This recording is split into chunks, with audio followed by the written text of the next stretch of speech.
Coucou tout le monde et bienvenue à ce nouvel épisode.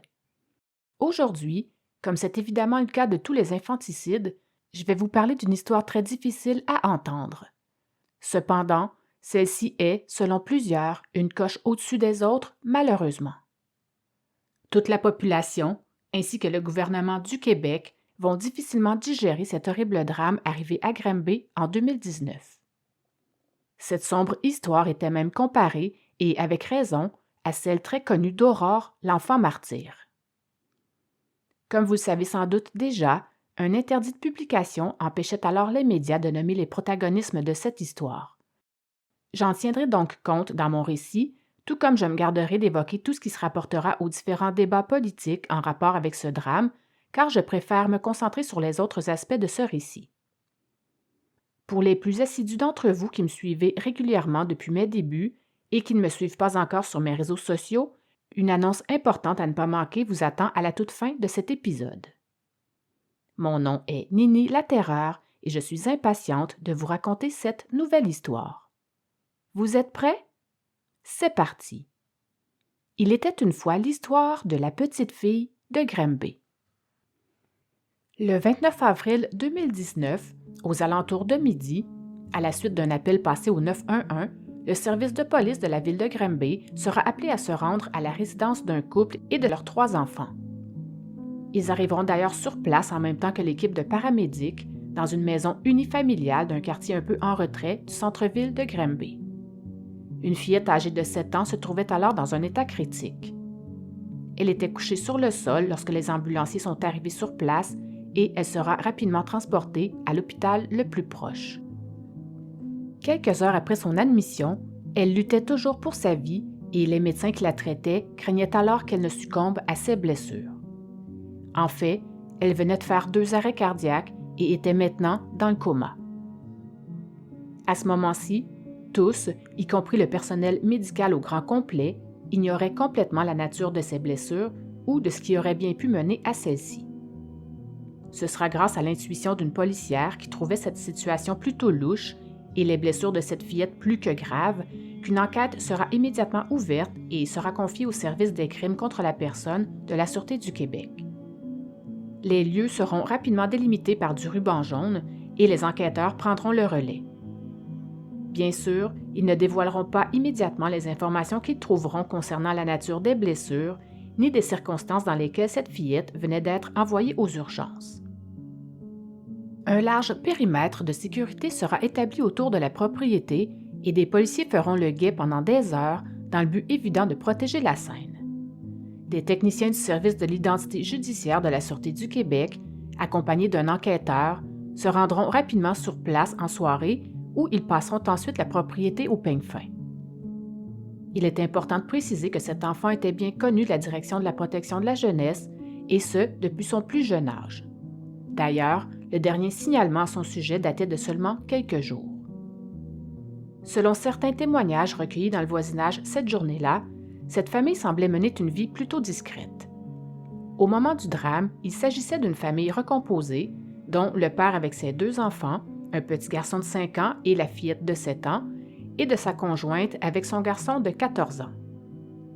Un des voisins dira qu'il s'agissait d'une famille qu'il ne voyait jamais, tandis que d'autres diront qu'ils ignoraient même que plus d'un enfant vivait à cette adresse.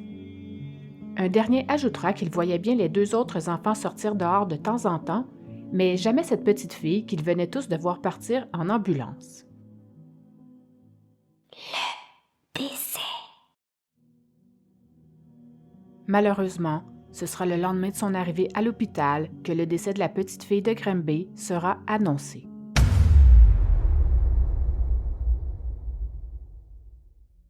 Complètement sous le choc, la maman biologique de la fillette viendra se confier aux médias et dira « Les derniers jours n'ont pas été faciles. Elle est morte dans mes bras. J'ai été là aussitôt que j'ai su qu'elle était à l'hôpital. J'ai été là tout le long et je l'ai pris dans mes bras après l'avoir débranchée. » Il faut savoir qu'elle n'avait pas eu de contact avec sa fille depuis au moins 1 an. Elle dira aussi « Je ne pourrai jamais faire mon deuil. Je ne l'accepte pas, mais au moins je me dis qu'elle est peut-être mieux où elle est maintenant. » Nous en saurons beaucoup plus sur le passé de cette famille recomposée très bientôt. D'ici là, tout ce que nous savons sur les circonstances exactes entourant la mort de cette petite fille proviennent d'images relayées par des proches, la montrant alors très amaigrie. En fait, on aura aussi la confirmation qu'elle était ligotée et bâillonnée dans les heures précédant son transport en ambulance.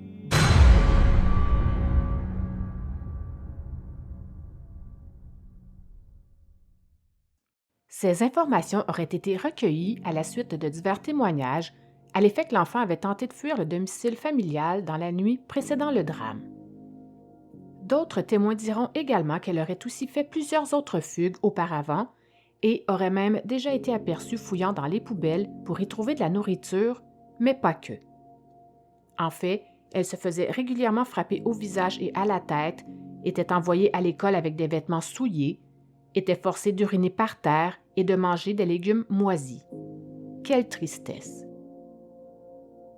Cet horrible décès ne laissera bien sûr personne indifférent. Malgré que cette fillette semblait vivre avec 2 tyrans comme protecteurs, elle était tout de même aimée de plusieurs personnes. D'ailleurs, pour honorer sa mémoire et dans un geste complètement spontané, son oncle, sa mère, ses grands-parents ainsi que d'autres membres de la famille vont se réunir devant la maison où le drame venait de se produire afin de s'y recueillir. Il y aura même la visite d'un aumônier qui viendra, de lui-même, prononcer une prière. Cette triste nouvelle va évidemment faire son bout de chemin. La tristesse et l'incompréhension va rapidement se lire sur les visages des voisins aux alentours. À la suite de l'annonce de son décès dans les médias, plusieurs commenceront eux aussi à venir se recueillir à la résidence de cette fillette. Des fleurs, des peluches et des messages seront également laissés sur le terrain de cette demeure. Une jeune étudiante qui fréquentait la même école que la petite victime viendra y déposer un dessin qu'elle venait spécialement de faire pour cette triste occasion. Des poèmes et des lettres y seront lus et des lampions y seront distribués. Certaines personnes qui l'avaient déjà croisée viendront dire qu'elle était une petite fille super vive et très intelligente, mais surtout qu'elle était un vrai petit rayon de soleil. Malgré une pluie battante, plus de 200 personnes se présenteront devant cette maison cette soirée-là. Quand même. La maman de la jeune victime sera très touchée qu'autant de gens se soient ainsi déplacés pour rendre un dernier hommage à son enfant. Petit à petit, on apprendra, à travers les branches, qu'elle croyait fermement que le père de sa fille faisait de l'aliénation mentale envers son enfant, et on apprendra aussi que cette petite fille aurait même eu des idées suicidaires auparavant. Lors de ce recueillement, la foule en apprendra un peu plus sur cette famille recomposée lorsque la grand-maman paternelle viendra s'adresser aux gens sur place pour faire le point. Elle va leur dire s'être battue corps et âme pour essayer de sortir sa petite fille des griffes de cette famille. Elle va entre autres parler de la DPJ en disant qu'il l'avait toujours bloquée et que ça n'en restera pas là. Qu'elle allait entamer des procédures et que sa petite fille ne sera pas morte pour rien. Elle était très en colère. Elle leur redira qu'elle avait vraiment essayé de la sortir de là, sans grand résultat malheureusement, et qu'il était maintenant temps qu'une enquête publique soit ouverte à ce sujet. C'est à ce moment-là que la foule s'est mise à applaudir. Je vous en parle avec plus de détails plus loin dans l'histoire. Il est important de préciser que cette grand-maman avait eu la garde de sa petite fille durant 3 bonnes années, avant que cette garde ne lui soit enlevée pour être remise au père. En effet, il y a environ 4 ans de ça, à la demande du département de la Direction de la protection de la jeunesse, alors qu'elle n'était qu'un bébé naissant, la fillette vivait déjà avec sa grand-mère paternelle. Cette grand-maman considérait son propre fils comme inapte à s'occuper de ses enfants en raison, entre autres, de ses antécédents de troubles de santé mentale. En réalité, son fils aurait été suivi pendant 5 ans en pédopsychiatrie à l'adolescence après avoir abusé sexuellement de son frère et de sa sœur.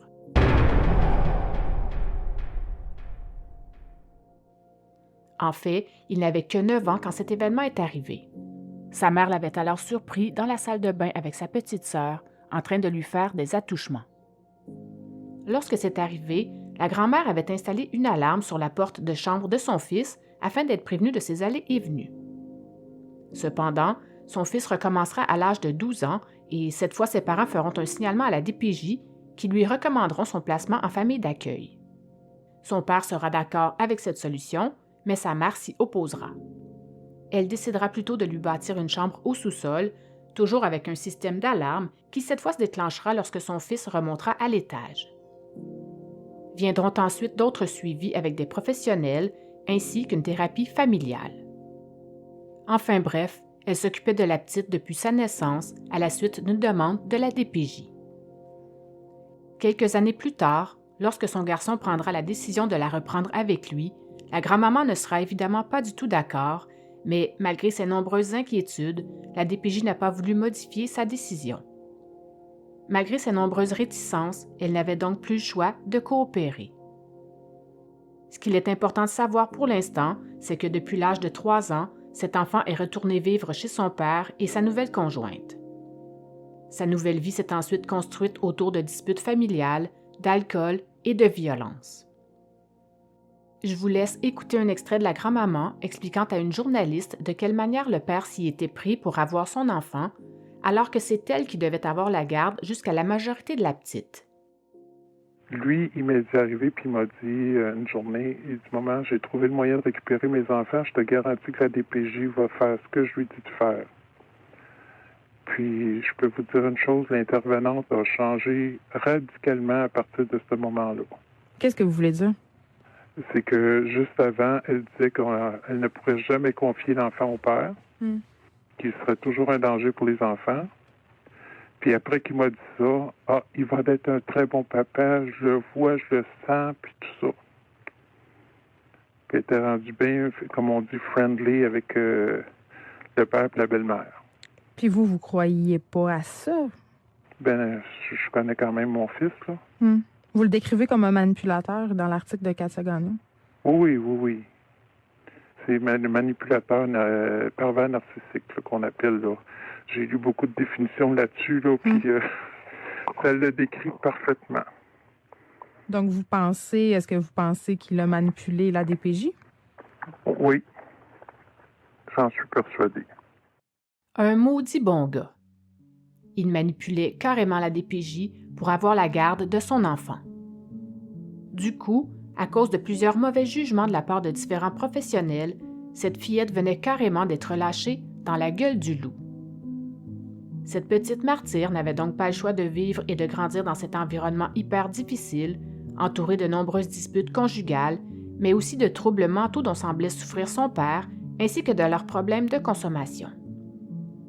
La police serait aussi intervenue au moins 3 fois au domicile du couple et le père aurait au moins eu 6 rapports de police, entre autres parce qu'il aurait battu sa fille à plusieurs reprises. Les funérailles. Ce sera dans la tristesse, l'incompréhension et la frustration que les membres de la famille et les proches de la fillette viendront honorer sa mémoire lors de ses funérailles.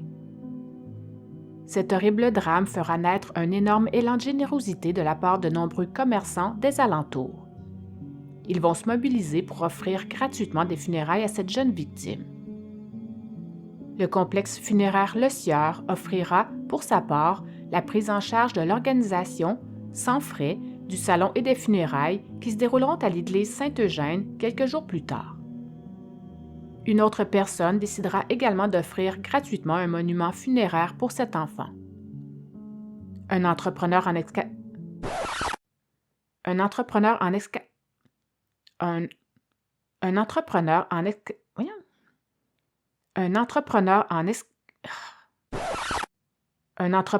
excavation se joindra aussi à eux et offrira à son tour la fabrication et l'installation d'une fondation en béton sur laquelle le monument pourra être déposé.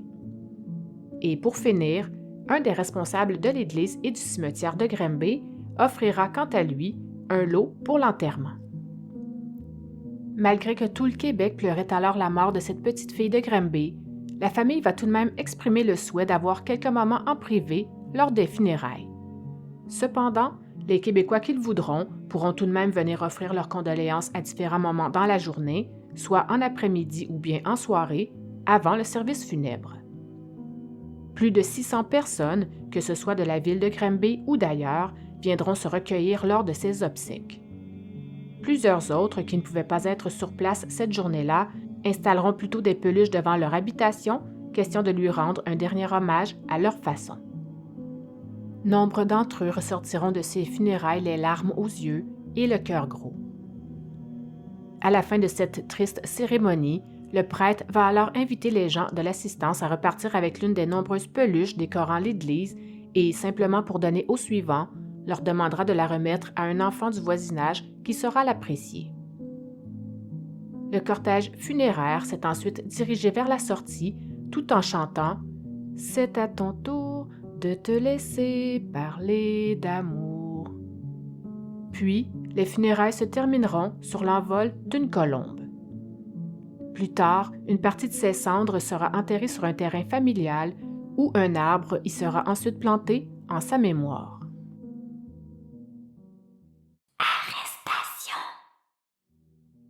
Après plusieurs heures d'investigation et au terme d'un long interrogatoire, le père et la belle-mère de la fillette décédée seront arrêtés par le Service des enquêtes sur les crimes contre la personne de la Sûreté du Québec. Pour leur enquête préliminaire, ils comparaîtront au palais de justice de Granby afin de connaître les chefs d'accusation qui seront portés contre eux. L'ordonnance de non-publication dont je vous parlais en introduction va interdire aux médias de dévoiler leur identité dans le but évident de protéger la jeune victime. Pour cette comparution, c'est le père de l'enfant qui sera le premier à être amené dans le box des accusés. Ce sera avec les cheveux ébouriffés, la tête basse et une paire de menottes au poignet qu'il évitera du mieux qu'il peut de faire face à la salle bondée qui se trouvait devant lui. Quelques minutes plus tard, complètement dénouée d'émotion, la belle-mère de la fillette apparaîtra à son tour.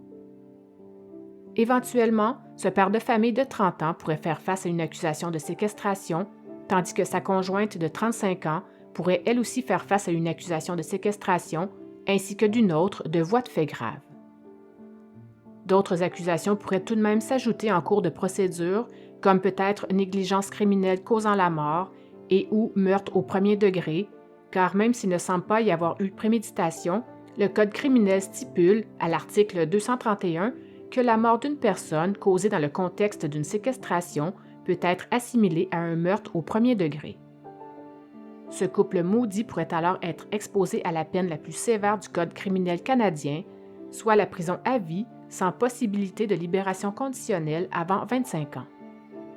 Nous verrons ça un peu plus loin lors de leur comparution à propos de leur remise en liberté. Pour l'instant, c'est durant cette audience qu'il sera question du placement des autres enfants du couple. Comme ils avaient encore 2 enfants à leur charge, inutile de vous dire que le juge va leur interdire de communiquer avec eux, au moins jusqu'à leur sentence. C'est là que nous apprendrons, sans grande surprise d'ailleurs, que le frère de la fillette, âgé de 5 ans, subissait également des sévices de leur part. Dans le but évident de le protéger et de lui éviter d'autres préjudices psychologiques, le gamin ne viendra pas témoigner directement, mais le juge prendra plutôt les informations contenues dans le jugement écrit de ce que l'enfant avait déjà raconté aux enquêteurs et à ses proches à la suite de la mort de sa sœur, tout comme ils le feront aussi pour lui plus tard lors du procès.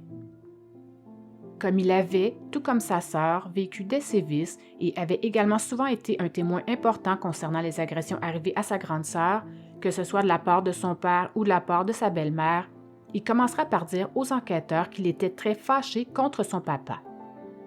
Ce petit garçon racontera ensuite ce que lui aussi subissait de leur part. Il mentionnera que lorsqu'il faisait des crises, son père lui donnait des douches froides. En fait, son père lui mettait plutôt le jet d'eau directement dans la bouche pour l'empêcher de parler.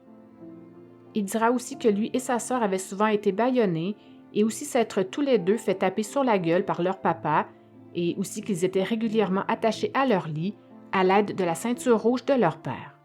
Mais ce n'est pas tout. Il se faisait également tirer les cheveux et fermer la bouche avec du gros tape.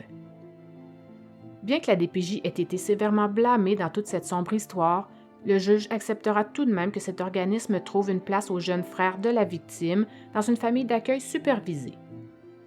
Par le fait même, ce juge redonnera également le droit à la mère biologique d'avoir de nouveau des contacts avec lui, mais évidemment sous supervision d'un tiers.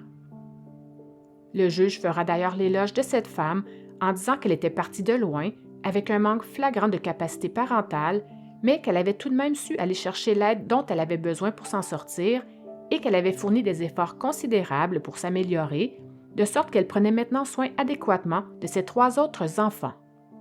Je vous en glisserai d'ailleurs aussi un mot plus loin dans l'histoire. Heureusement pour ses autres enfants, elle s'est bien reprise par la suite, car à cette époque, elle souffrait alors de sérieux problèmes de santé mentale, mais depuis, elle prenait maintenant sa médication très au sérieux. Lorsque le juge prendra la décision de lui autoriser ses visites supervisées, il saluera sa persévérance car il estimait qu'elle était maintenant en mesure de répondre aux besoins fondamentaux de ses enfants, car selon lui, elle était maintenant soucieuse de leur bien-être. Pour toutes ces raisons, il autorisera donc des contacts supervisés avec son fils de 5 ans, mais dira que ce garçon devra tout de même continuer de vivre chez sa nouvelle famille d'accueil pour l'instant.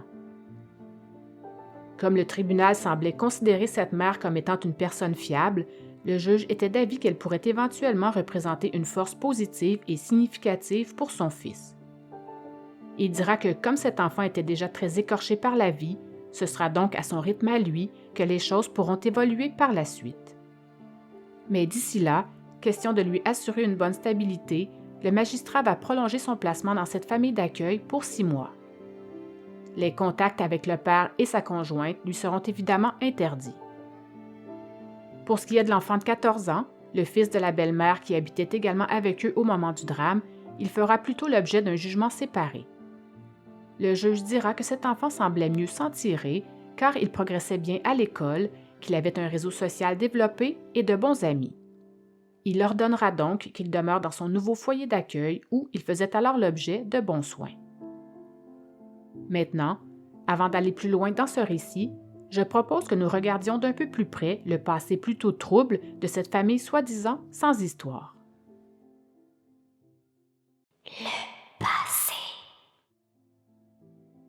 Lorsqu'ils se sont rencontrés, au tout début de leur vingtaine, la mère biologique de la fillette avait déjà un passé difficile et le père avait un caractère assez violent. La maman tombera enceinte plutôt rapidement et ce fait va immédiatement inquiéter la grand-mère paternelle. À ce moment-là, le couple vivait dans un logement complètement insalubre avec 4 chiens qu'il négligeait. Selon un jugement de la cour à cette époque, cette jeune mère aurait consommé des drogues dures pendant sa grossesse. Elle était aussi atteinte d'une légère déficience intellectuelle, probablement un trouble de personnalité limite et ou trouble obsessif-compulsif / trouble de comportement, notamment d'agressivité verbale et physique, en plus d'avoir des antécédents de comportement suicidaire. La grossesse se passera tout de même bien jusqu'à l'accouchement, mais le matin même de la naissance de la fillette, la DPJ va débarquer à l'hôpital.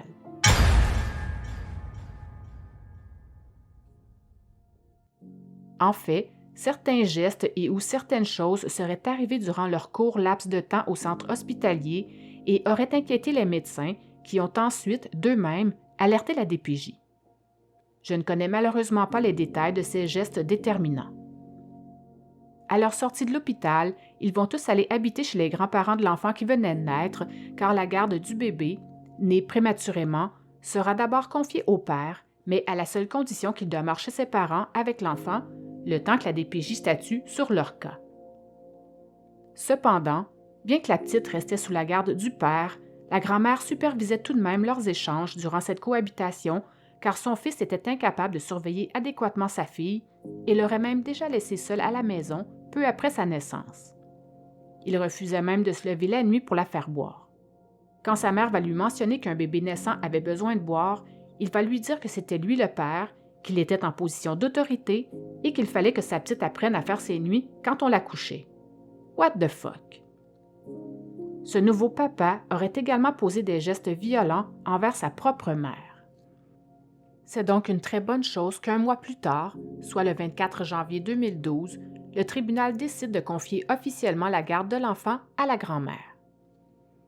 Les parents vont tout de même continuer à s'impliquer auprès de leur enfant par la suite, mais seulement selon les horaires que leur octroyait alors la DPJ, mais toujours par visite supervisée.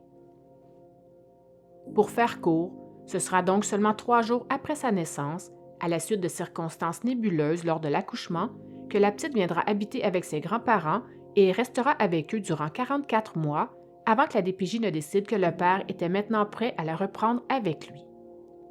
Mais d'ici là, Ce sera à la suite de la décision de la DPJ pour sa garde que le couple déménagera de chez les grands-parents sans leur fille, car la décision venait d'être prise que ce serait maintenant à la grand-mère de s'en occuper. Quelque temps plus tard, la maman biologique mettra finalement un terme à cette relation toxique.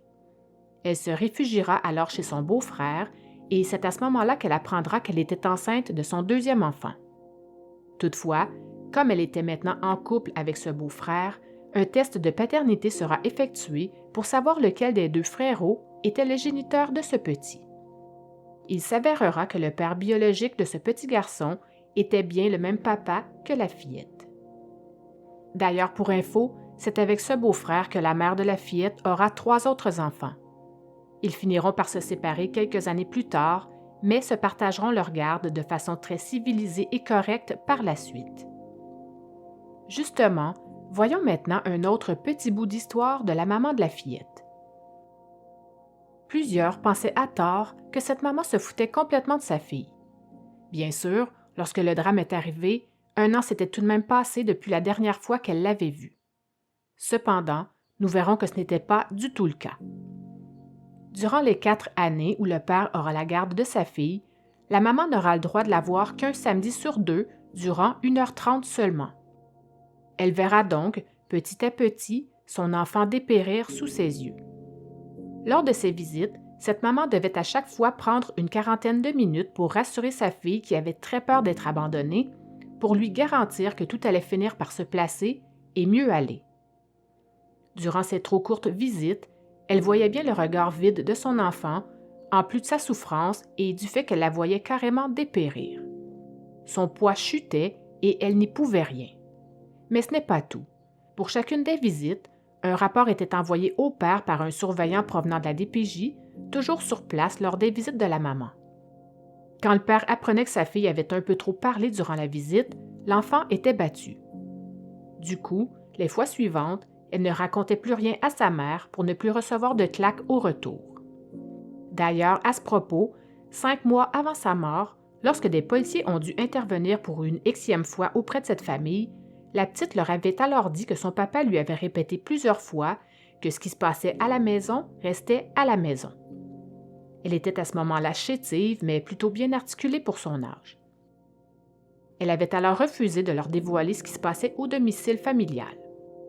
Cette petite avait compris qu'il était dans son intérêt de limiter, voire de taire, au péril de sa vie, ce qui se déroulait dans cette maison. Toutefois, cette conversation aurait quand même dû sonner une cloche à ces policiers, mais non. Selon plusieurs intervenants et adultes qui gravitaient autour de l'enfant durant sa dernière année de vie, elle s'était assez rapidement refermée sur elle-même. Sa condition était en chute libre, et ce malgré la médication qu'elle prenait, et qui ne semblait d'ailleurs n'avoir aucun effet sur ses comportements.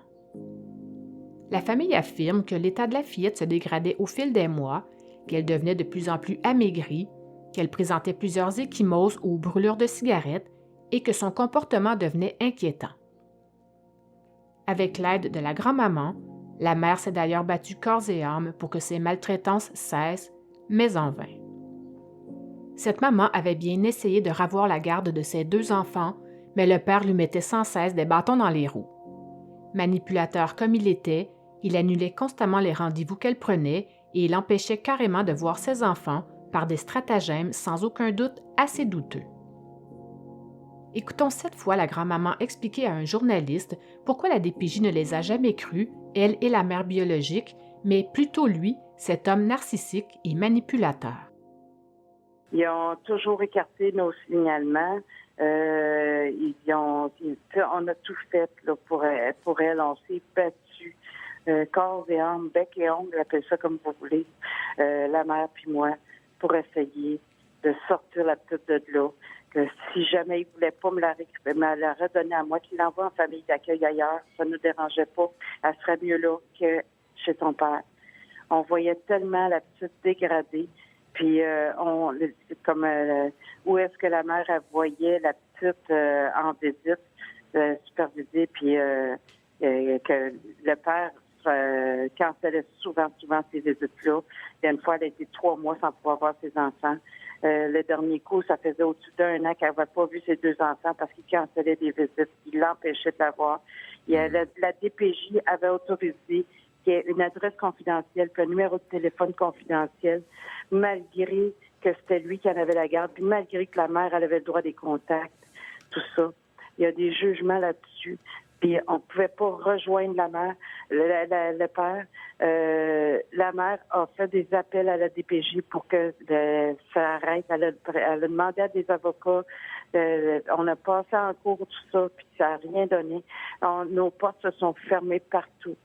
Moi, j'ai passé pour une mère dénaturée, une mère qui dénigrait son enfant, ce qui n'était pas le cas. Je disais juste la vérité, 100% de la vérité. Et malheureusement, la suite des choses allait vous donner raison. Oui. Votre fils, madame, c'est un manipulateur. Oui, exactement. C'est un pervers narcissique. C'est un manipulateur au bout.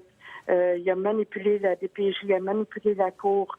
Il a tout fait. Il nous a fait passer pour deux vieux croulants qui prenaient plein de médicaments, qui avaient plein de problèmes de santé. J'ai amené un certificat médical à la juge pour dire, regardez, je suis en parfaite santé, je ne prends aucun médicament, j'ai aucun problème à prendre soin de mes enfants. Des fois, j'en gardais 5 à la fois entre un bébé et 7 ans. Puis, pas 7 ans, mais 5 ans dans le temps. Puis, la juge, elle a tassé le papier. Elle a dit, on n'a pas besoin de ça, madame. Elle a dit, monsieur nous a dit ce qu'il en était. J'ai dit, est-ce que monsieur est plus médecin que mon médecin quand il n'a même pas son secondaire 4? Ça, c'est une autre chose. Comment est-ce qu'il peut faire l'école à la maison quand il n'a même pas son secondaire 4 complété? Cette maman était bien consciente que sa fille avait été arrachée au doux confort du foyer de ses grands-parents et de tout l'amour qu'ils lui donnaient. Pour je ne sais quelle raison insensée, elle a été enlevée de cette vie qu'elle avait toujours connue et qui lui plaisait tant. La belle-mère. J'aurais bien aimé vous parler de la présumée meurtrière, mais je n'ai malheureusement rien trouvé à son sujet. Ce qui n'est pas non plus évident sans le nom de la personne en question, mais je peux tout de même vous raconter un événement traumatisant qui s'est passé dans cette famille recomposée. Évidemment, comme on peut s'en douter, le cauchemar de cette fillette va réellement commencer lorsque la DPJ va recommander que sa garde soit confiée au père. Un juge de la Chambre de la jeunesse va statuer que lui et sa conjointe avaient tout de même besoin d'être outillés adéquatement pour intervenir auprès de cet enfant, mais en bout de ligne, il va quand même juger que de la laisser dans cet environnement était la solution la moins dommageable pour elle. Calice. Cependant, à cause de cet événement dont je vais vous parler, la belle-mère ne pouvait plus se retrouver seule avec la fille de son conjoint, car en septembre 2018, elle avait été accusée de voies de fait sur la petite, qui avait alors fait les frais d'une dispute conjugale. Cette fois-ci, les deux adultes revenaient d'une soirée dans un bar, fortement intoxiqués par l'alcool. Ce soir-là, la belle-mère a projeté l'enfant au sol violemment et lui a aussi tiré les cheveux. À ce moment-là, c'est la petite fille de Granby elle-même qui s'est rendue au dépanneur du coin pour appeler les secours. La belle-mère avait alors été accusée de voies de fait et avait plaidé coupable. À la suite de cet événement, elle avait obtenu une absolution conditionnelle. Mais pour en savoir plus à propos de son procès concernant justement les coups qu'elle venait de porter sur sa belle-fille, revenons un peu dans le passé alors que le père venait témoigner en sa faveur. Le père était venu témoigner que quelques mois après avoir repris la garde de sa fille à sa mère, il avait assez rapidement repris contact avec la DPJ pour leur avouer qu'il craignait d'exploser et leur dire que sa conjointe et lui ne parvenaient pas à avoir de l'aide pour s'occuper de l'enfant, en ajoutant qu'elle avait un caractère difficile. Il leur avait dit ceci, et je le cite. « Malgré le nombre d'appels à l'aide qu'on a fait un peu partout, à nos anciens intervenants de la DPJ, aux travailleurs sociaux du CLSC et aux médecins, on n'a pas eu d'aide. On se disait, un jour, il y a quelque chose qui va arriver, on va exploser.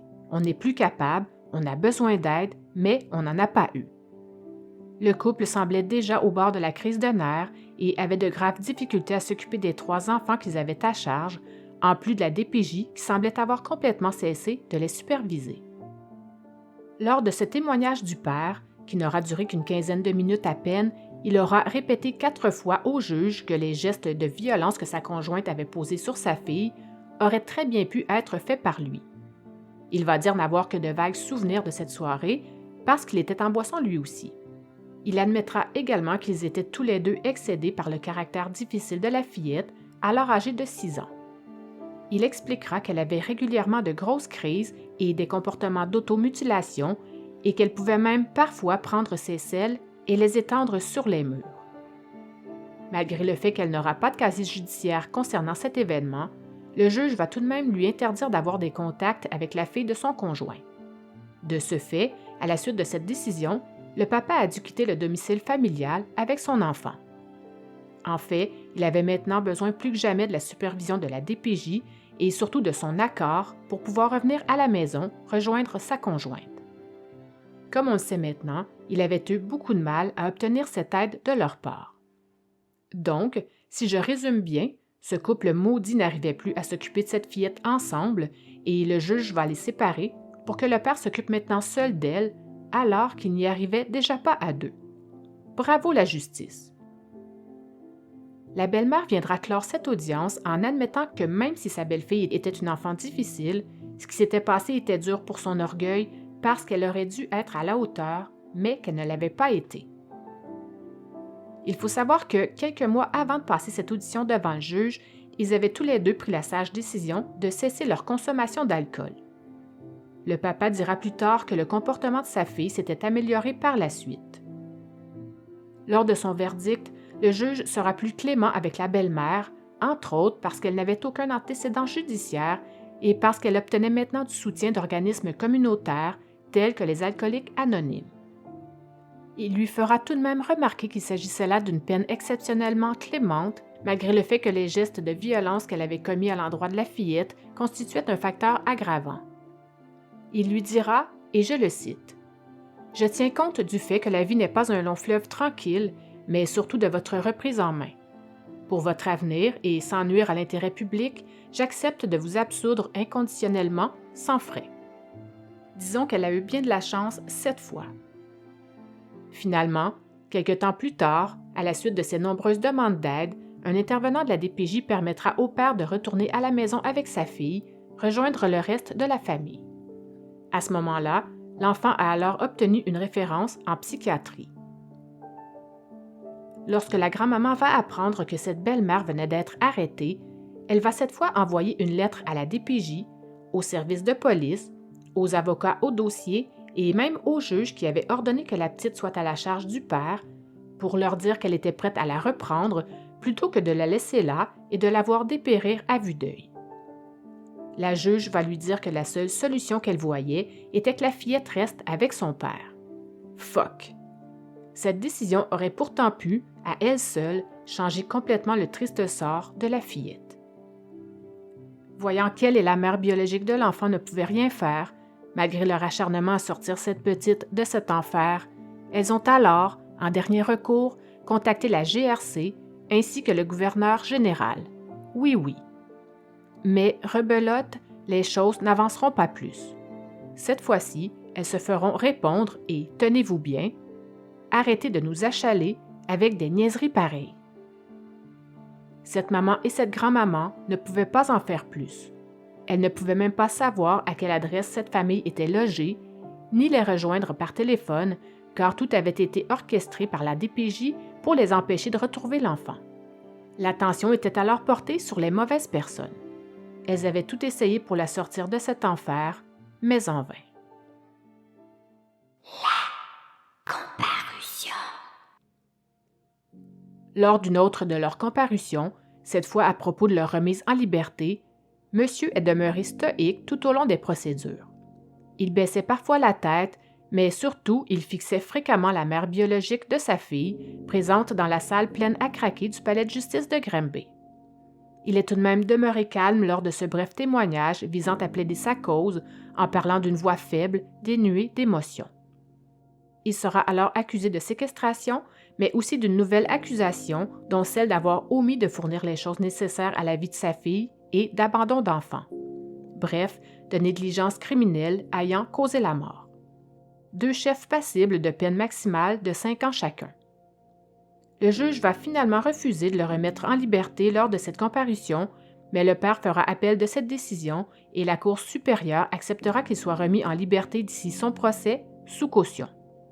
Mais il ne l'aura pas si facile, car il va également devoir habiter dans un endroit dont l'emplacement sera gardé confidentiel et devra aussi respecter un couvre-feu entre 20h et 7h. Il lui sera aussi interdit de se trouver dans le district de Granby, sauf dans le cadre de son travail, des procédures judiciaires ou de rencontres avec son avocat. Aussi, pour en terminer avec ces restrictions, l'accusé n'aura pas le droit d'avoir d'armes à feu, ni de consommer ou d'avoir en sa possession de l'alcool ou des drogues. Il devra également se présenter aux policiers toutes les semaines et il lui sera interdit d'entrer en contact avec les personnes impliquées dans le dossier. Pour ce qui est de la comparution de sa conjointe à propos de sa remise en liberté, elle arrivera en cour en se cachant derrière son épaisse chevelure et demeurera immobile durant toute l'audience. Les accusations qui pesaient contre elle étaient celles de séquestration et de voies de fait graves, mais à la suite de cette comparution, celle de meurtre non prémédité viendra s'ajouter. Lorsqu'elle entendra cette nouvelle accusation s'ajouter à la liste, elle ne bronchera pas d'un poil. Il faut savoir qu'une accusation de meurtre implique automatiquement sa détention. Donc, si elle tient absolument à recouvrer sa liberté, elle devra s'adresser à la Cour supérieure pour y arriver, mais ne le fera pas. Elle plaidera non coupable aux crimes qui lui sont reprochés et restera détenue en attente de son procès. Comme on vient de le voir, les chefs d'accusation se sont alourdis pour ce charmant couple. Ces nouvelles accusations, qui portent des peines maximales de prison à perpétuité, ont été rendues possibles par de nouveaux éléments de preuve que le ministère public attendait depuis un certain temps. Tel que l'exige la Cour, le couple n'a pas pu s'adresser la parole l'un et l'autre pendant cette comparution et d'ailleurs, un agent carcéral était justement assis entre eux pour que ça n'arrive pas. Plusieurs documents, dont des photos et des vidéos, ont été déposés en preuve lors de cette audience. À ce moment-là, les différentes entrées du palais de justice de Granby étaient garnies de peluches en mémoire de la fillette et on pouvait même y apercevoir plusieurs petites affiches, dont une où l'on pouvait y lire « Justice pour la petite martyre ». Le procès. Ne me demandez pas pourquoi, mais ce procès se tiendra au palais de justice de Trois-Rivières plutôt qu'à Granby. Cependant, une salle du rez-de-chaussée du palais de justice de Granby sera tout de même aménagée pour pouvoir accueillir les citoyens de cette ville qui voudront assister aux audiences. Ils pourront alors suivre le procès à distance par visioconférence sur un écran installé sur place pour l'occasion où une vingtaine de chaises seront à leur disposition. Bien sûr, la priorité ira aux parents et aux proches de la jeune victime qui ne pourront pas se déplacer à Trois-Rivières. Lors de ce procès, les procureurs de la Couronne essaieront de convaincre les jurés de déclarer cette belle-mère coupable de meurtre non prémédité. Pour y arriver, ils feront entendre une vingtaine de témoins, dont les premiers répondants, quelques policiers qui se sont trouvés sur place à ce moment-là, mais également des ambulanciers, des membres de la famille et des témoins experts. Pour les avocats de la défense, l'enjeu de ce procès tant attendu sera de démontrer que l'accusé avait bel et bien séquestré et causé la mort de la fillette en l'entourant de rubans adhésifs. À cause d'un ordre du tribunal, ce sera lors de l'ouverture du procès que sera nommé à voix haute, pour la première fois, le prénom de la petite martyre. Les jurés et le public qui étaient sur place se feront aussi dire que certains éléments de preuve seront très difficiles à regarder et à entendre durant ce procès qui devrait durer 6 semaines. Il commencera d'ailleurs par l'écoute de l'appel qui fut passé en panique au 911 le matin du 29 avril 2019. Ce sera donc assise dans le box des accusés, avec un visage plutôt jeune et un chignon sur le dessus de la tête, que la belle-mère versera quelques larmes en l'entendant. Urgence 911, quelle est votre urgence? Vite, une ambulance, la petite ne respire plus.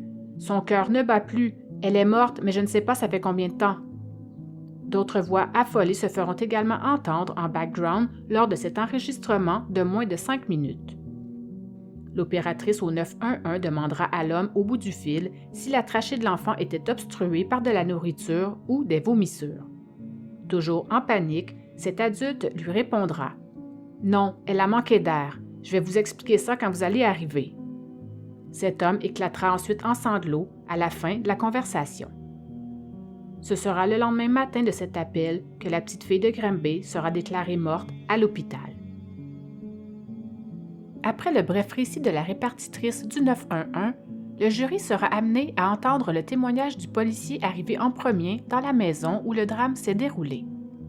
Il viendra raconter que lorsqu'il est arrivé à cette adresse, c'est une femme en pleurs, accompagnée d'un jeune garçon, qui l'ont alors accueilli et qui l'ont immédiatement dirigé vers la chambre de la fillette. C'est là qu'il dira avoir vu le corps nu d'une petite fille très maigre et même rachitique, qui lui a alors rappelé les enfants affamés en Éthiopie. Elle était étendue au sol, sur le dos.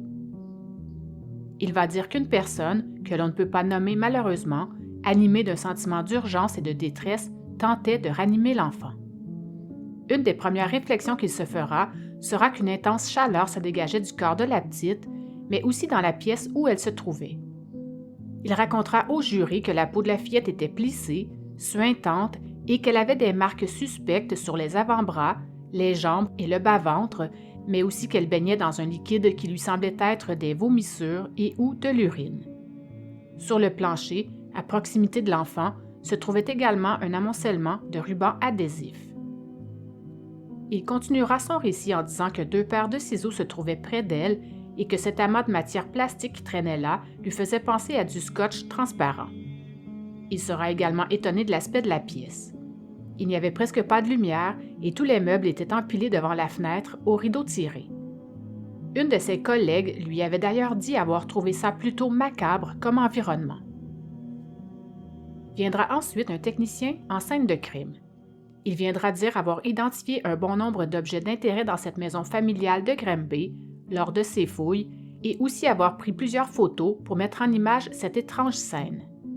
Il va raconter au jury qu'il s'agissait d'une maison propre et en bon ordre, avec un frigo bien rempli, que des biscuits et des bonbons se trouvaient également dans la cuisine et qu'il y aurait aussi vu beaucoup de jouets.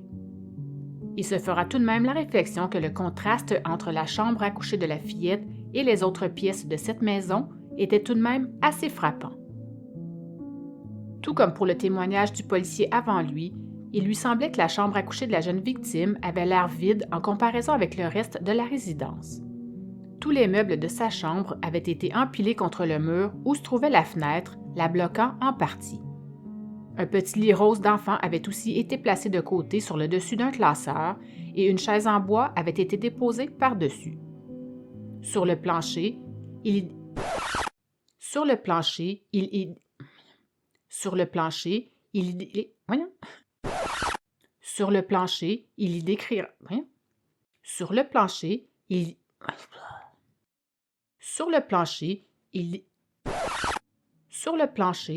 décrira avoir vu une petite lampe de chevet, une toilette d'enfant, 2 paires de ciseaux, une sucrose à pompons et une chemise d'adulte vert kaki. Il fera d'ailleurs remarquer au jury que cette chemise était mouillée au bas d'une manche, ainsi que sur l'épaule droite, avec les 2 manches attachées ensemble à l'aide d'un nœud double, tel une camisole de force. Ce technicien en scène de crime va d'ailleurs relever de petits morceaux de papier adhésif transparent dans cette pièce. Il dira que ce type de papier adhésif lui faisait penser à celui que l'on utilise habituellement pour sceller de gros cartons de déménagement. Sur certains de ces adhésifs, il notera que des fibres roses y étaient collées, ainsi que des cheveux bruns. Il dira d'ailleurs qu'il y en avait pas mal. Lorsque la fillette sera amenée à l'hôpital, ce technicien sera mandaté pour s'y rendre également, afin de prendre des photos d'elle, alors plongée dans le coma, mais surtout des marques qu'il y avait partout sur son corps. Fuite. Lors de la 2e semaine de ce procès, M. Richard Sanson, le copropriétaire de la résidence où logeait cette famille, et également leur voisin d'en face, venait témoigner d'un événement qui était arrivé chez lui la veille du drame, à peine quelques heures avant que la fillette ne soit retrouvée inanimée sur le plancher de sa chambre. En fait, quelques heures avant qu'elle ne soit découverte chez elle dans un état critique, la fillette avait essayé de se sauver de ses bourreaux. Il viendra raconter au jury qu'aux alentours d'1h40 du matin, en pleine nuit, cette petite fille était allée toquer à sa porte. Il avait d'abord cru que c'était son fils qui avait oublié ses clés. En ouvrant la porte, il n'y a vu personne, mais il dira avoir quand même entendu des brindilles craquer ainsi que des petits cris. Il sortira alors sur le perron, mais ne verra personne.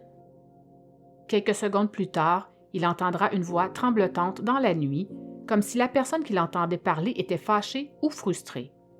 Il a alors entendu « Ah, Richard, la petite s'est échappée de sa chambre. Ça fait 5 minutes que je cours après. » En fait, cette voix provenait du balcon en face de chez lui. C'est là qu'il verra la belle-mère de cet enfant, de l'autre côté de la rue, sur le seuil de la porte de chez elle. Lorsqu'elle s'apercevra qu'il la regardait, elle s'empressera de lui dire que sa belle-fille venait de s'enfuir de sa chambre. Au même moment, il entendra un craquement provenant du bois et verra le père de l'enfant avec sa fille dans les bras. Il remarquera également qu'il essayait de calmer son enfant qui semblait très agité à ce moment-là. Ne voyant rien de vraiment inquiétant à cette situation, il est donc retourné dormir. Le matin au réveil, il partira normalement au travail. Cependant, lorsque sa journée de boulot se terminera, il y verra toutes les banderoles de police autour de chez lui et comprendra immédiatement qu'un drame horrible s'était produit. Ce sera en parlant avec les voisins qu'il apprendra que la fillette qui était venue toquer à sa porte chez lui la nuit passée avait été transportée d'urgence à l'hôpital et avait succombé à ses blessures. En tant que copropriétaire de la maison où habitait cette famille, il s'était évidemment rendu à quelques occasions chez eux, soit pour y faire signer le renouvellement du bail ou bien pour y effectuer différents travaux de réparation. C'est donc en connaissance de cause qu'il va décrire au jury que cette maison était sans vie, avec les fenêtres fermées et les rideaux toujours tirés, mais aussi qu'il voyait très rarement les enfants jouer à l'extérieur. Il dira même qu'il ne trouvait pas ça normal parce qu'il y avait pourtant une balançoire pour eux derrière la maison, en plus d'un beau grand terrain à l'arrière, tout boisé. Il dira aussi ne pas avoir contacté les policiers cette nuit-là parce qu'il avait déjà entendu ses autres locataires lui raconter que par le passé, cet enfant s'était déjà sauvé à quelques reprises de son ancien logement. Il se sentira évidemment longtemps coupable de ne pas avoir essayé d'en savoir plus cette nuit-là. C'est à la suite de cet événement que la couronne va croire que la petite fille de Granby serait morte après avoir été entourée de papier adhésif. Les garçons. On en saura enfin un peu plus à propos de ce fameux ruban adhésif lorsque le fils de la belle-mère, âgé de 14 ans au moment des faits, viendra témoigner. Comme il était présent sur les lieux ce matin-là, il viendra décrire ce qu'il y avait vu. Pour le procès de sa mère, cet adolescent n'était pas présent directement dans la salle de cour, mais plutôt dans une salle adjacente à celle des jurés. Toutefois, avant qu'il ne commence son témoignage, 2 vidéos seront présentées. Il s'agissait en fait des deux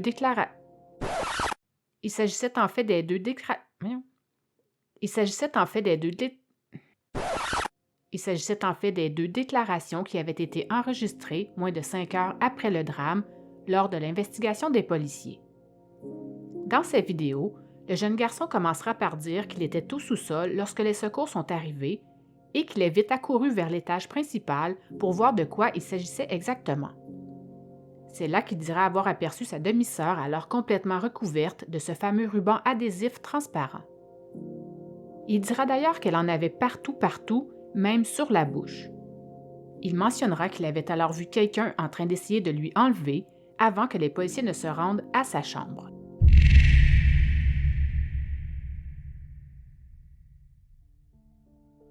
De là, sans aucun doute, les 2 paires de ciseaux au sol lors de l'arrivée des secours.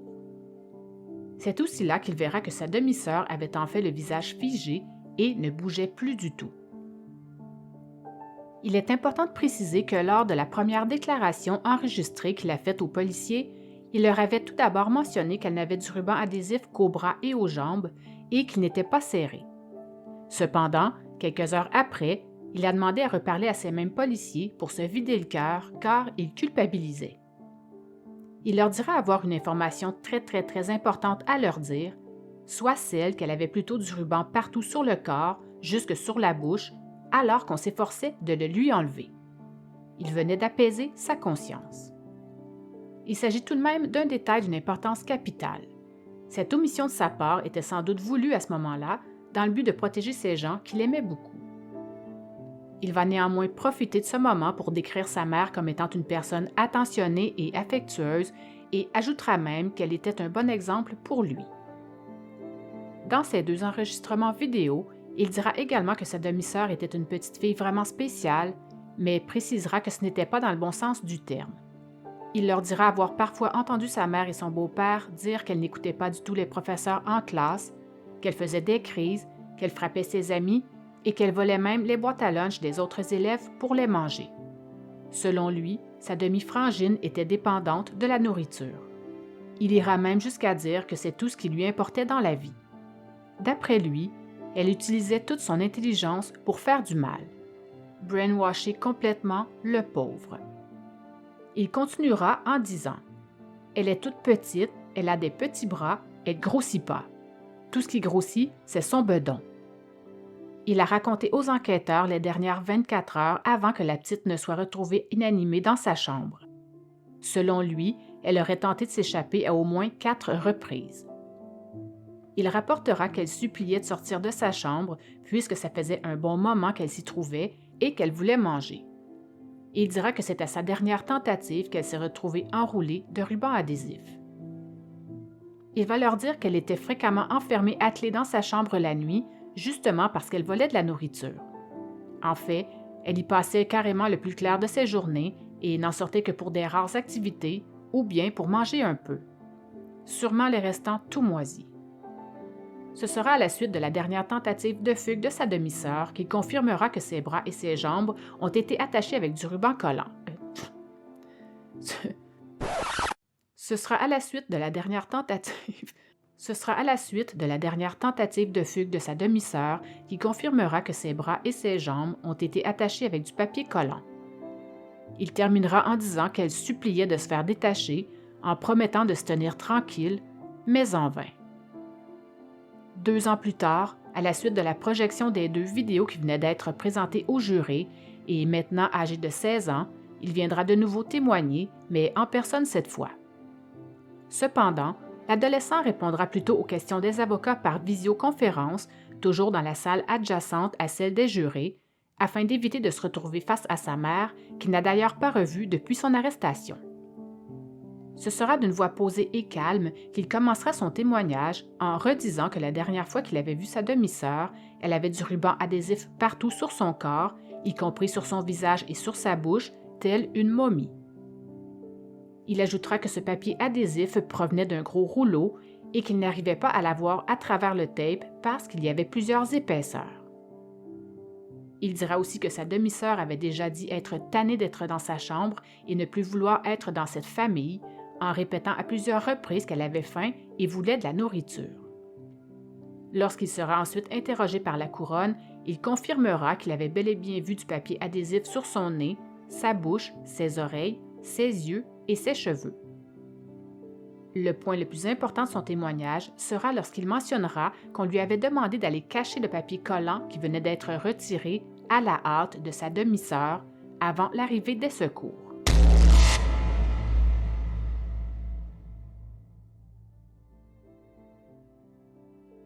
Il a affirmé avoir refusé de le faire et c'est tout de suite après que les policiers sont arrivés, suivis des ambulanciers.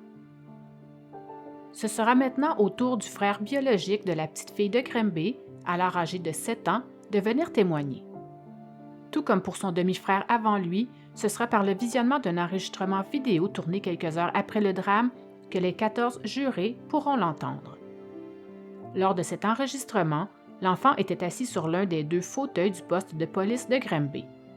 Un labrador noir, entraîné pour ce genre de situation, était d'ailleurs présent à ce moment-là pour le rassurer et surtout pour l'aider à se calmer durant sa déposition. Il pouvait donc à tout moment caresser le chien s'il en sentait le besoin. Lorsqu'un policier va lui demander d'énumérer les membres de sa famille qui vivaient avec lui, il oubliera complètement de mentionner celui de sa petite sœur, désormais décédée.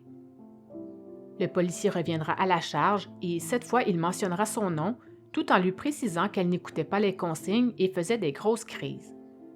C'est avec son langage d'enfant qu'il lui dira qu'elle avait été tapée avec du gros tape, qu'elle ne respirait plus, qu'elle n'avait plus de voix et dira aussi « Elle parle pas, elle est morte ».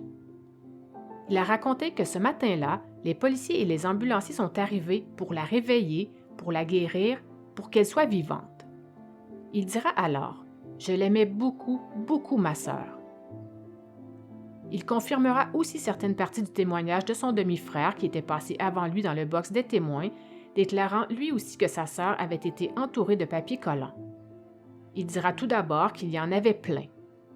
Lorsque le policier l'invitera à préciser sa pensée, il va lui décrire qu'il y en avait sur ses jambes, son ventre, ses pieds, son dos et sa main. Il expliquera qu'elle essayait de se détacher les bras, mais qu'elle n'en était pas capable. Selon lui, ce n'était pas la première fois que du scotch tape était utilisé pour limiter les mouvements de sa grande sœur. Durant cette vidéo, les jurés entendront toquer à la porte et verront le policier sortir. Lorsqu'il reviendra, il dira au garçon que les questions étaient presque terminées car quelqu'un d'autre avait besoin de la salle d'interrogation. Toutefois, il voulait clarifier une dernière chose avec l'enfant avant de terminer l'enregistrement. Il lui demandera si sa sœur avait du scotch tape ailleurs sur son corps. L'enfant lui répondra qu'elle en avait également sur la tête. C'est ce qui mettra fin à son témoignage.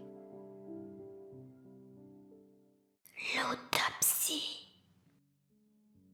À la demande de la Couronne, la docteure Caroline Tanguay, du Laboratoire des sciences judiciaires et de médecine légale, viendra témoigner.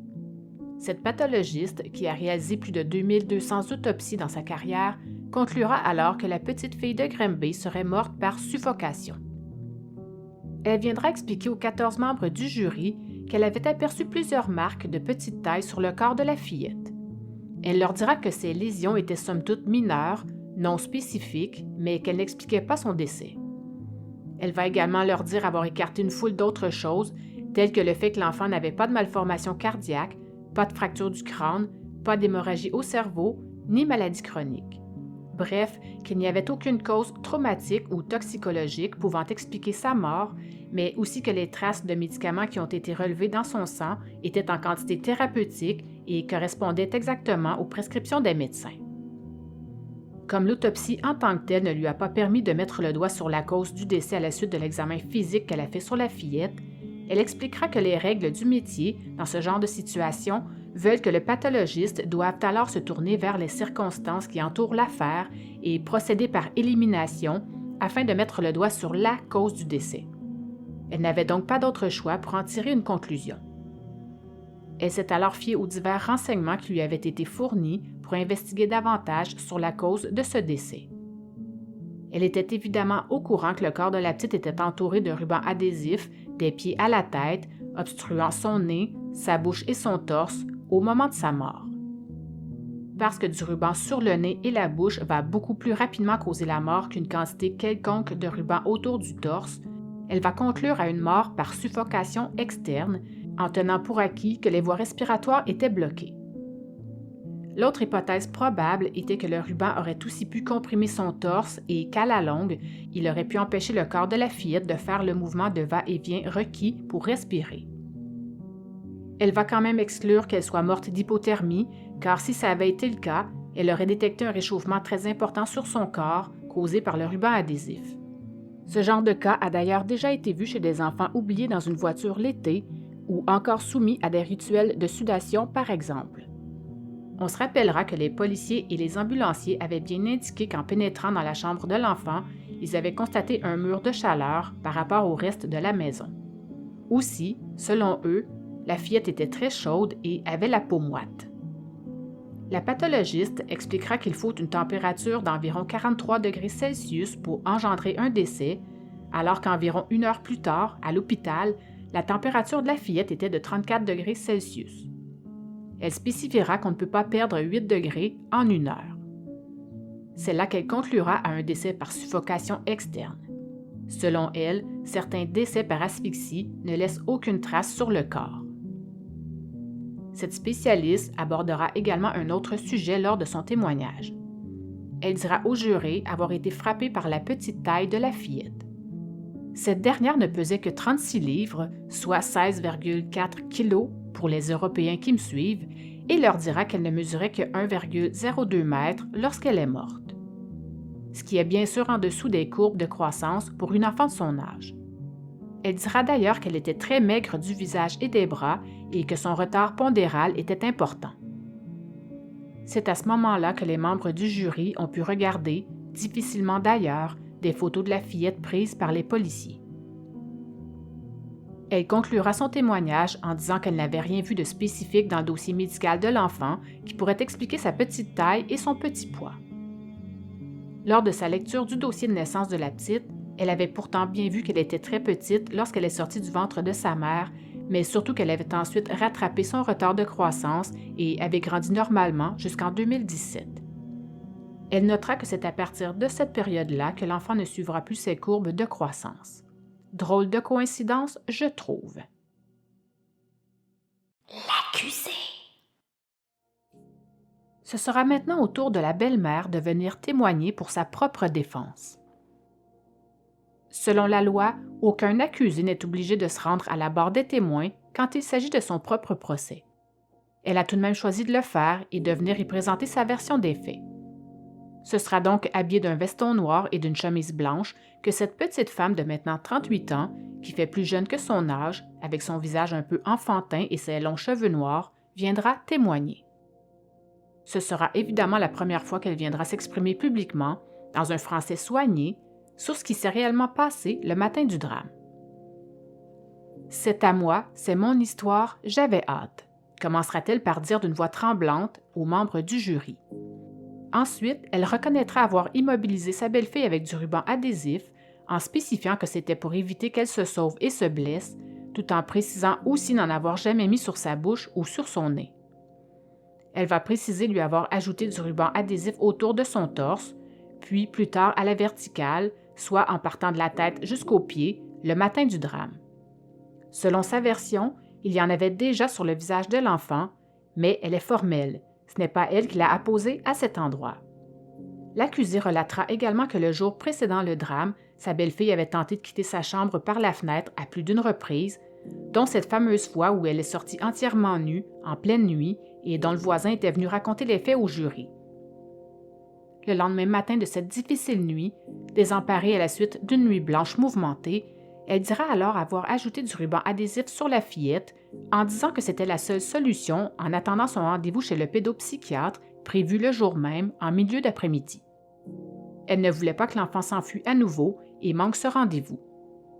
Ce sera en sanglotant qu'elle dira, et je la cite, « À ce moment-là, je n'ai jamais pensé que c'était dangereux de lui mettre du ruban. Je n'ai jamais pensé qu'elle allait mourir. » Elle soutiendra qu'elle croyait fermement que la petite était en sécurité dans sa chambre. En fait, elle était attachée depuis la veille par son père au retour de sa fugue par la fenêtre. L'accusée répétera tout de même qu'elle n'avait rien mis dans sa bouche et qu'elle n'avait pas bloqué ses voies respiratoires. À un certain moment, elle expliquera qu'elle ne savait plus du tout quoi faire avec cet enfant qui, selon elle, avait des comportements extrêmement difficiles.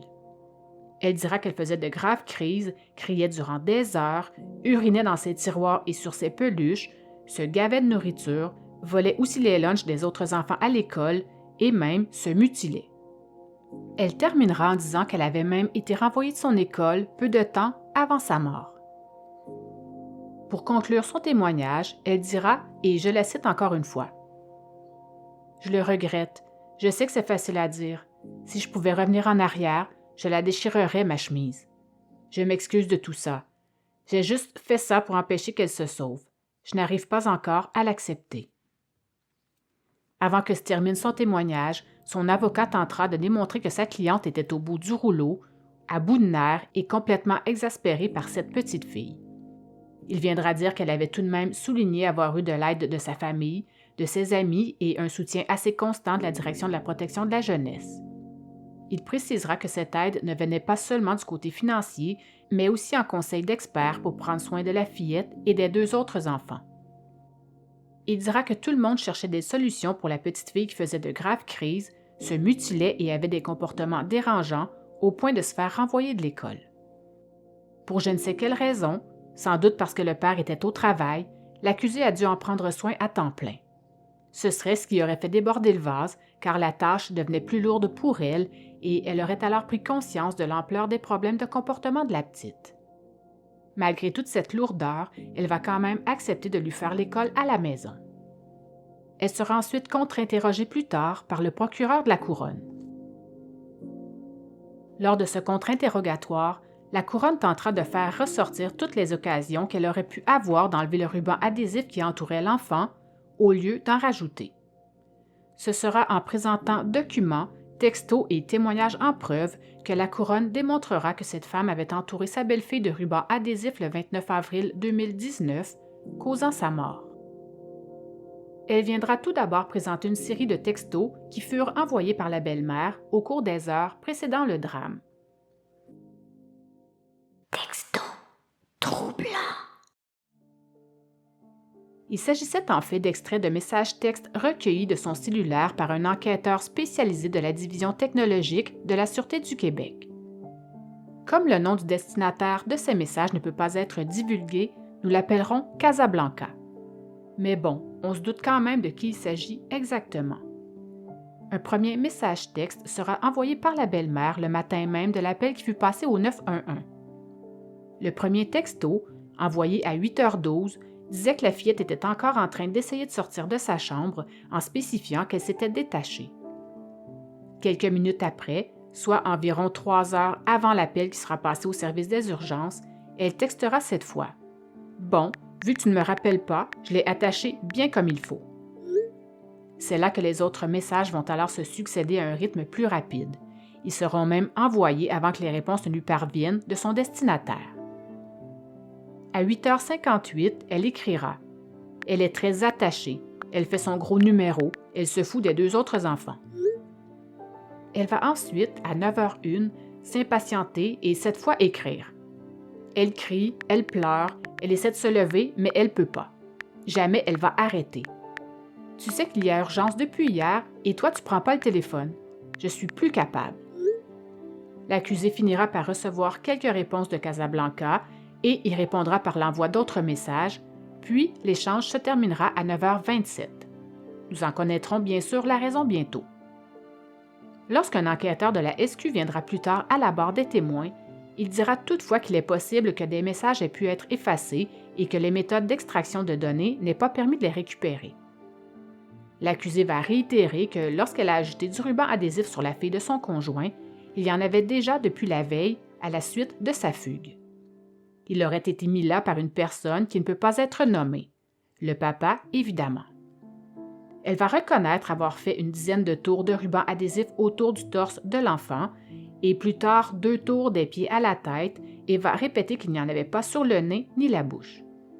Elle va également dire que la fillette avait été immobilisée de cette façon à cause de ses nombreuses tentatives de se sauver par la fenêtre de sa chambre la nuit avant le drame. L'autre raison était qu'elle craignait que les meubles qui étaient empilés dans sa chambre pour bloquer la fenêtre lui tombent dessus et la blessent. Le procureur de la Couronne va alors s'attaquer à ces stupides raisons en la bombardant de questions. Il lui demandera tout d'abord « Si vous aviez peur qu'un meuble ne lui tombe dessus, pourquoi ne pas l'avoir sortie de sa chambre et vous être occupé d'elle? » Entre 2 sanglots, elle lui répondra « Je suis tout à fait d'accord avec vous, mais à ce moment-là, c'est extrême. Ce n'est pas une bonne décision, je l'admets. » Selon elle, sa belle-fille était en sécurité dans sa chambre. Lorsqu'elle expliquera ne plus savoir quoi faire avec cet enfant en crise, le procureur de la Couronne lui demandera « Pourquoi ne pas avoir demandé de l'aide? Pourquoi ne pas avoir pris le téléphone si la situation était hors de contrôle, au lieu de retourner regarder un film? » Il s'agissait en fait d'un de ses films préférés, Le Seigneur des Anneaux. Il était maintenant 2 heures du matin. Elle lui répondra qu'elle se le demandait toujours encore aujourd'hui. Sans aucune colère en elle, elle va répéter à plusieurs reprises que la seule solution qui lui apparaissait à ce moment précis était d'attendre que l'après-midi arrive pour que la fillette soit vue par une pédopsychiatre. Elle dira « C'était la seule solution sur le moment, je ne savais plus quoi faire, je ne pensais pas qu'elle allait mourir. » L'avocat retorquera « Vous auriez pu la détacher. » Elle lui répondra alors « Je sais, j'y pense tout le temps. » À 4 heures du matin, la fillette bougeait encore. Ses petites jambes vont alors être placées dans une tuque rose afin d'éviter que le ruban adhésif se colle contre sa peau. Quelle belle attention! À ce moment-là, son demi-frère va se réveiller et, de sa chambre, l'entendra supplier. « Détachez-moi, je promets que je ne me sauverai pas. » Elle est morte à peine quelques heures après. Avant de quitter le box des accusés, elle terminera en s'adressant directement au jury et leur dira « Merci de m'avoir écouté. Je suis désolée. Je l'aime encore elle me manque. Je m'excuse tellement. » Lors de sa plaidoirie, la couronne avancera une théorie aux jurés. Elle leur dira que, bien que cette belle-mère veuille leur faire croire qu'elle aimait sa belle-fille, qu'elle aurait plutôt développé un sentiment d'aversion et de dégoût envers elle. Pour appuyer cette théorie, l'avocat citera cette fois d'autres textos qui auraient été échangés au cours de la dernière année. En voici d'ailleurs quelques-uns. Le 15 novembre 2018, elle écrira à son conjoint. « Elle m'a menti toute la matinée, je ne peux pas m'occuper d'elle. » Le 14 janvier 2019, elle veut pas full me voir. Avec un emoji de face constipée, je l'envoie dans sa chambre. Le 14 février 2019, elle a uriné ce matin, encore, mais là, je la laisse dans sa pisse. Dans un de ses textos datant du 15 mars 2019, presque un mois avant le drame, on peut y lire « Je ne suis pas capable de la regarder. » Son interlocuteur lui demandera alors « Qu'est-ce qui se passe encore? » L'accusé répondra « Rien, juste sa face me décourage. » Le 27 mars 2019. Elle a pissé dans son pot, ça me frustre vraiment. Alors, je lui ai fermé la porte en lui disant « Ben c'est ça, appelle-moi pas quand t'as envie de pipi, reste dans ta calice de chambre. » Le 2 avril 2019. Elle me fait chier. Et le 23 avril 2019, elle est toujours en train de chialer. Dans ses SMS, elle se plaint du fait que la fillette lui ment et qu'elle fait pipi partout, notamment sur ses vêtements et sur ses peluches. Elle écrira d'ailleurs à Casablanca « Je vais la laisser dans sa pisse. Elle a une habitude de marde, une attitude de fraîchier et elle me fait chier. » Mais ce n'est pas tout. À peine quelques jours avant sa mort, elle écrira que sa belle-fille lui levait le cœur. L'avocat rappellera alors au jury que cet enfant n'avait que 7 ans. Même si les experts de la défense et de la couronne ne s'entendent pas sur la cause exacte de la mort de cet enfant, ils sont quand même sûrs d'une chose, soit celle que ce serait bel et bien le ruban adhésif dont elle a été entourée qui l'aurait tuée. Les jurés seront maintenant confinés pour prendre leur décision. Le verdict. Ce sera au bout de seulement 5 heures de délibération qu'ils trancheront finalement pour un verdict de culpabilité.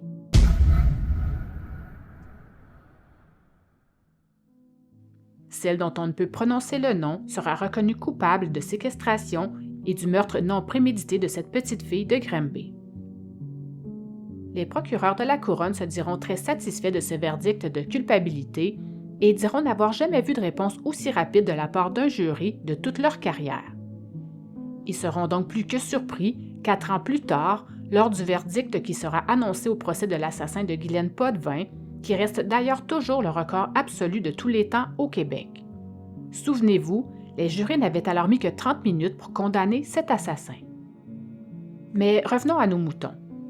En sortant du palais de justice de Trois-Rivières, les procureurs de la couronne diront également que ce verdict de culpabilité rendait alors un peu de dignité à cette jeune fille et que juste ça, c'était déjà énorme. Nous ne saurons bien sûr jamais ce que pensaient exactement les membres du jury à propos des gestes qu'aura posés cette meurtrière, car leurs délibérations sont tenues secrètes et ils n'ont pas à expliquer les raisons qui leur auraient permis de se rendre à ce verdict plutôt qu'un autre. Inutile de vous dire que les avocats de cette meurtrière n'étaient pas du tout satisfaits de cette conclusion. Cependant, une personne dans l'assistance, ayant suivi ce procès avec beaucoup d'assiduité, s'exclamera que c'était le plus beau cadeau de Noël qu'elle pouvait espérer, après avoir vécu beaucoup d'émotions au cours des dernières semaines. Il s'agissait bien sûr de la grand-maman de l'enfant. Le meurtre non prémédité, aussi appelé meurtre au 2e degré, entraîne automatiquement une peine de prison à vie. Le juge devra prendre une décision dans quelques jours pour déterminer combien d'années au minimum cette femme prendra. Ce sera assurément entre 10 et 25 ans. Toutefois, elle devra tout de même attendre quelques années derrière les barreaux avant de pouvoir demander une libération conditionnelle. Lors de l'énoncé de la sentence, le magistrat dira « Le crime est insensé et relève d'un acte odieux quand on pense à ce que la victime a pu vivre durant toutes ces heures. » Elle écopera finalement d'une peine de prison à vie et ne pourra pas demander de libération conditionnelle avant 13 ans.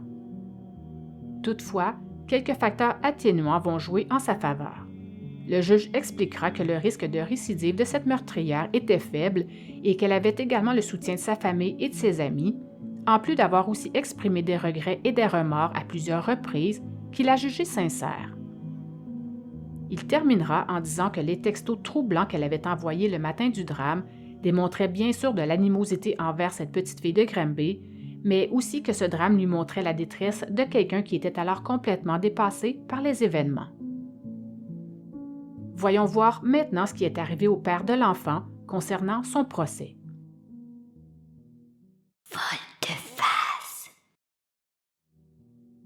Quelques jours après le verdict de culpabilité de la belle-mère, une entente sera conclue en catimini, loin des médias, entre la couronne et la défense. Dans le but évident d'éviter un procès long et difficile, ce père de famille décidera de plaider coupable. Ce revirement de situation sera plus que bénéfique pour le public, car une ordonnance de non-publication empêchait alors les journalistes de parler de cet homme. C'est donc grâce à cet aveu de culpabilité que l'ordonnance de non-publication sera levée et que les infos pourront de nouveau être publiées. À la bonne heure. Nous comprenons maintenant que cet homme était en fait ce fameux Casablanca, mais aussi qu'il aurait également témoigné à huis clos pendant 3 jours au procès de sa conjointe. Donc sans la présence des médias et du public. Nous en saurons enfin un peu plus sur ce qui s'est réellement passé ce fameux avant-midi-là. Nous serons alors mis au courant de plusieurs faits très intéressants à connaître. Nous aurons finalement la confirmation que c'était bel et bien le père qui avait mis du ruban adhésif le premier autour de l'enfant à la suite de sa tentative de fugue. Lors de son témoignage, il va affirmer qu'il avait l'esprit embrouillé ce soir-là et qu'il ne retenait que des bribes de cet événement.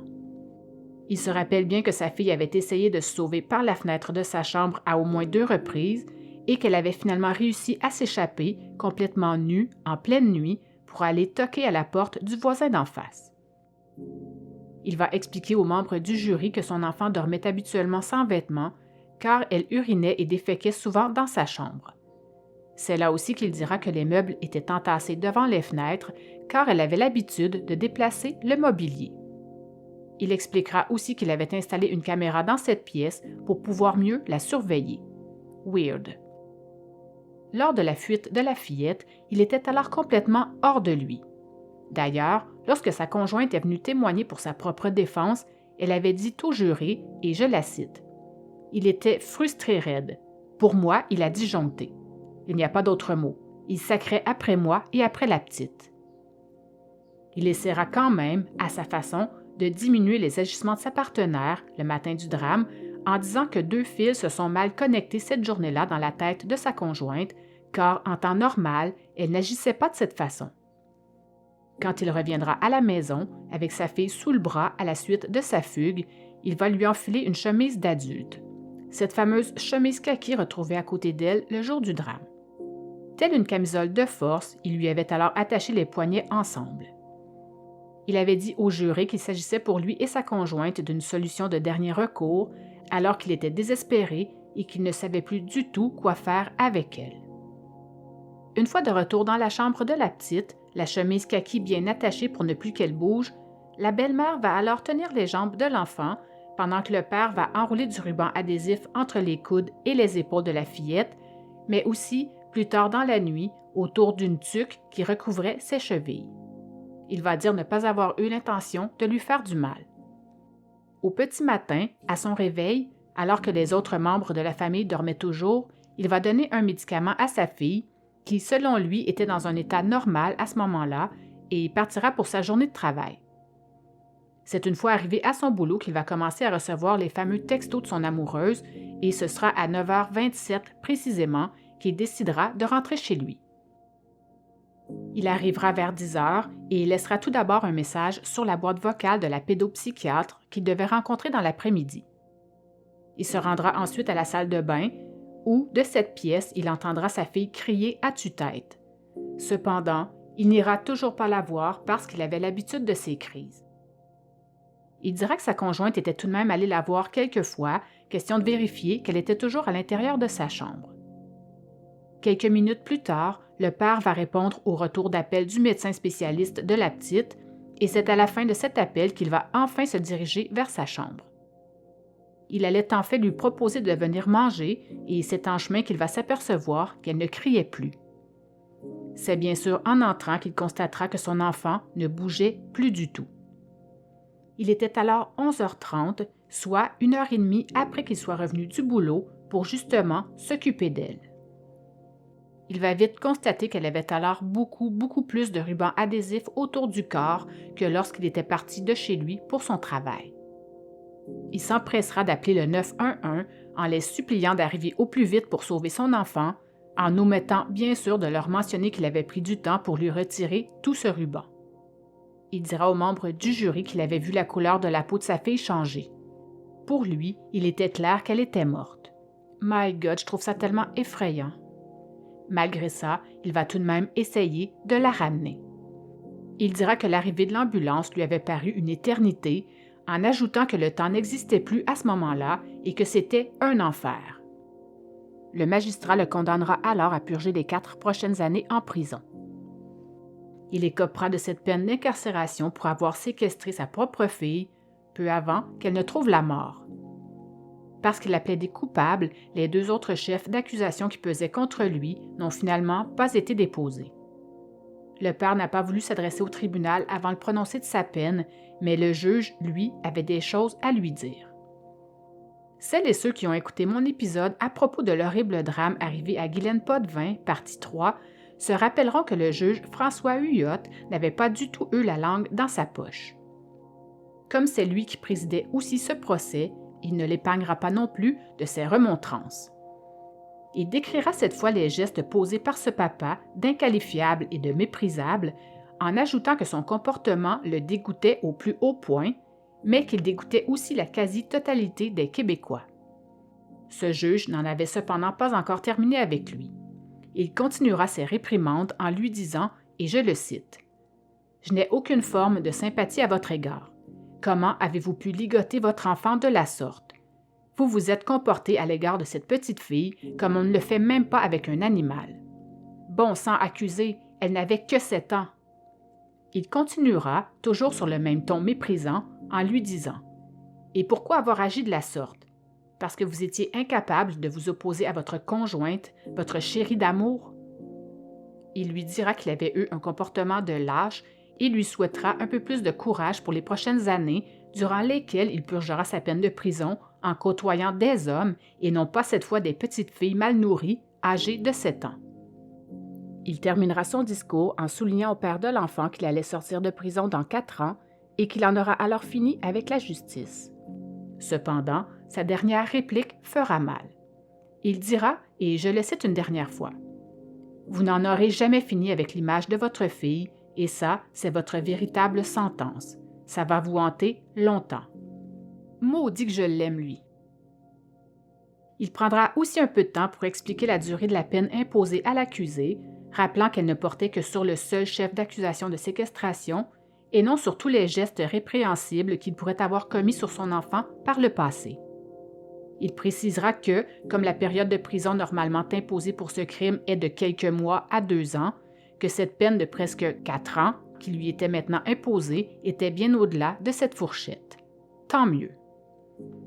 Sa propre mère estimera pour sa part que son garçon, qui évite la tenue de son procès, s'en sort trop facilement. À ce jour, la grand-maman n'a toujours pas revu son fils. Libération conditionnelle. Il faudra 3 tentatives au père de la petite pour obtenir une semi-liberté. Quelques mois seulement après avoir plaidé coupable et malgré l'opposition de la grand-mère et de la mère de la fillette, la commission de libération conditionnelle va tout de même accepter que cet homme soit remis en liberté surveillée. Misère. En effet, lors de sa comparution, sa propre mère viendra affirmer à la commission de libération conditionnelle que son fils n'avait toujours pas démontré de réelle prise de conscience. Elle leur fera aussi savoir que des membres de la famille, sans doute le frère de la fillette entre autres, craindraient pour leur sécurité s'il était libéré. La maman biologique viendra quant à elle lire une lettre au commissaire pour leur mentionner qu'elle s'y opposait elle aussi et dira ne pas croire du tout en sa réhabilitation. Malgré ça, il sera tout de même libéré, mais sous condition, et ce jusqu'à la date de sa libération officielle, le 6 juillet 2025 prochain. D'ici là, il déménagera dans une maison de transition où il lui sera interdit de communiquer avec les membres de la famille de la petite victime, mais aussi avec sa propre famille. Il devra également déclarer toutes les relations sexuelles qu'il aura, ainsi que les amitiés qu'il pourrait avoir avec des femmes. Le plus important, selon moi, sera cet interdit d'être seul en présence d'un enfant de moins de 16 ans. Les commissaires évaluaient que ses risques de récidive étaient de modérés à faibles et ils exigeront tout de même qu'il poursuive sa thérapie entamée en prison.